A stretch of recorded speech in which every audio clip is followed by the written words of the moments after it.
দুদিন পর পর যদি নিরামিষ খাওয়া হয়, পরের দিন মন চায় মাছ খাবার জন্য। ওই যে বাঙালি বলে কথা না।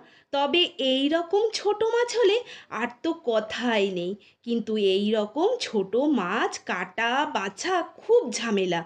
তারপরে এত গরম, তাই মনের ভালোবাসা আর গরমের কষ্ট এই দুটোকে বুকে রেখে মাছ বেছে কেটে ধুয়ে নিলাম। এরপরে ভাবলাম এটাকে কিভাবে করা যায়। যেই ভাবা সেই কাজ, করেই নিলাম পোস্ত দিয়ে। তবে কিভাবে করলাম সেটা একটু বলা যাক।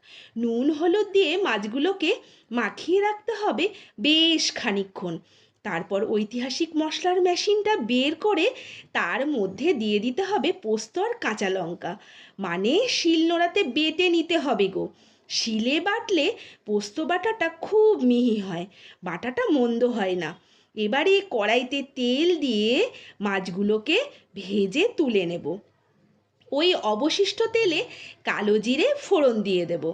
ফোড়নের গন্ধ বেরোলেই সরু সরু করে কেটে রাখা আলু দিয়ে ভাজা ভাজা করে নেব। এবারে দেব টমেটো কুচি, নুন হলুদ দিয়ে নেড়ে চেড়ে বেটে রাখা পোস্ত দিয়ে আবারও ভালো করে কষিয়ে নিতে হবে। আর দিয়ে দেব শুকনো খোলায় ভেজে রাখা পোড়া সর্ষের গুঁড়ো। এটা দিয়েও নেড়ে চেড়ে পোস্তর বাটি ধোয়া জল দিয়ে দেব আর চেরা কাঁচা লঙ্কা। এবারে ঢাকা চাপা দিয়ে রাখবো খানিকক্ষণ। ঢাকা খুলে আলু সেদ্ধ হলে ভেজে রাখা মাছগুলো দিয়ে বেশ খানিকক্ষণ ফুটিয়ে নেব। ব্যাস, এবারে কড়াই থেকে নামিয়েই কাঁচা সর্ষের তেল ছড়িয়েই গরম গরম ভাতের সাথে খাবার পালা। হ্যাঁ, খাবার সময় ধৈর্য ধরে খেতে হবে, নইলে গলায় ফুটে যাবে কাঁটা। আজ আসি, আবার দেখা হবে।